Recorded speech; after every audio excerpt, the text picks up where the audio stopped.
so drunk. So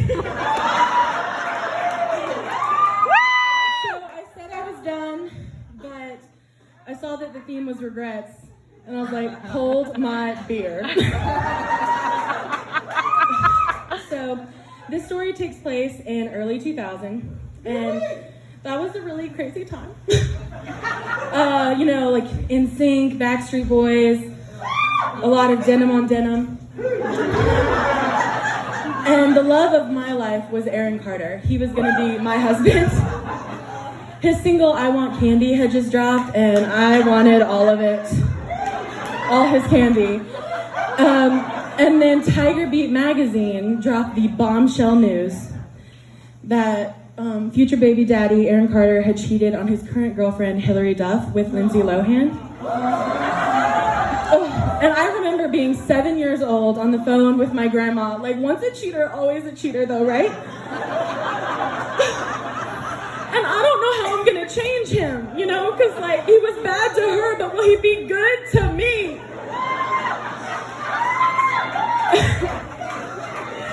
And like with the end of any very serious breakup, imaginary, you want to do something drastic. So I remember trying to convince my mom to let me get these platinum highlights in my hair. I was like, Mom, new hair, new me. You know, no fuck boys in 02. Mom was not having it, but Bubby, my grandma and my OG ride or die, was like, I can do this. And I didn't hesitate. She got this bottle of bleach, and I still remember. She squeezed the whole thing on the top of my head, and this is how she makes the highlights.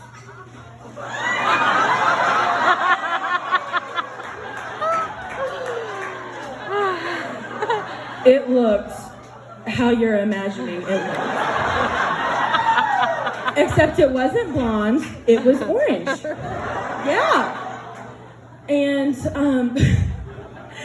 saying I look like a tiger would be an insult to tigers. I looked like a walking kick me sign. It was so bad. And the masterminds that are my mother and grandmother, they were like, we just gotta chop it off. That's the only logical solution. So they cut my hair to like here.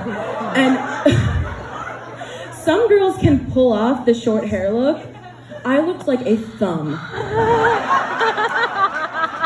And as fate would have it, this was happening right before we went to visit my cousins, uncles, aunt, all that stuff in Maryland for the summer. And I still remember pulling up and seeing these beautiful fields and just so many places to play. And we get out of my minivan and my cousin Corey comes running to us, and Corey's a year older than me and has always been stunningly beautiful with long brown hair. She's also been kind of a bitch. And when I got out of the car looking like fucking Frodo, the smile that put on her face, like Christmas had come in July for Coco. And being 2001, the new Charlie's Angels movie had just come out, and I could see Corey's brain working, like, how can we play, but also just really take her down on a mental level? So we spent a lot of time playing Charlie's Angels, where she would flip that hair. She found this rock that she was using as a cell phone, and she'd be like, oh my God, Bosley, what's up? And I would be whispering next to her like she was really on the phone, like, what's going down? Tell me. She's like, shut up, I'm on the phone. Oh my God, we're on it. And she would take off running. She never had time to explain to me what was going down. And it didn't matter. I didn't know what the mission was, I just knew I was needed. And when I would run after her, it's the last time I remember willingly doing cardio. Let's do it. Let's save the world, bitches. Yes. But after about a week of Bubby watching me like dodge Corey's hair and really throwing my neck out, not having hair, but pretending I did, she pulls me aside. She's like, baby, I'm going to the store tomorrow. I'm getting you a wig. Bobby, I love you so damn much. So that night, I couldn't sleep. I was like, which angel will I be? Will it be Drew Barrymore or Cameron Diaz? Lucy Liu? Oh, who cares? They're all great, right? But she came in the next morning with a bag from the dollar store. And when she opened it, it really did look like it was going to be a platinum blonde wig. But when we opened that bag, it turned out to be loose plastic hair. And apparently people used to use it to kind of braid into extensions. I don't know, I've never seen it since or whatever. But Bobby was like, don't you worry, we're gonna bobby pin it in. So she starts aggressively bobby pinning it into my hair, just drawing blood. And I'm like, beauty's pain, beauty's pain. And she's got one chunk here, one right here, and there's one track just right in front of my face. And Corey rounds the corner with the rock. She's like, Charlie? It's Charlie. It's Charlie. A bus full of kids. She doesn't have to say anything. I'm like, holy shit. It's Skip Bosley. Charlie called her directly. This is threat level midnight.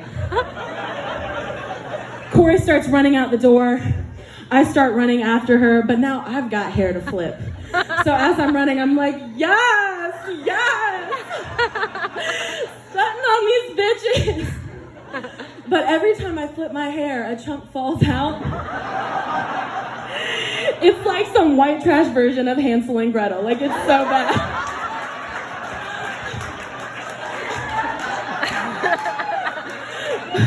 Follow the yellow brick weave, you will find me. So by the time I've reached this imaginary emergency site with my hair in my hands, Corey's like, where were you? They nearly died. I had to handle it myself. And the shame that I felt, I was like, I let Charlie down. I let down my fellow angel. And if Corey hadn't been here to defuse the situation, those people would have died. And I'm desperate to redeem myself, so I see a rock on the ground, I pick it up, I'm like, oh. Corey, you're not gonna believe this. It's Bosley. And she's like, that's not Bosley, that's a rock. I know, her methods were cruel, but they were effective. And it really prepared me for, in the future, when we had real life urgent situations. The perfect example is about 15 years later. I'm sitting in a college classroom taking an English lit exam at 8 in the morning. And we have one of those professors that collects your phone before the exam. And there's one phone that just keeps ringing and ringing and ringing and ringing. Professor's had enough. She goes to pick it up and she tries to turn it off, but it's a FaceTime call and she accidentally accepts it. And all you hear through this quiet room is my cousin's voice go, hey bitch, guess who's not pregnant? Hashtag Jesus loves me. I know. And my professor turns this screen to this now howling with laughter classroom. And she's like, who is this? And I don't freeze. I don't panic. I remember my training. I'm like, that's Bosley.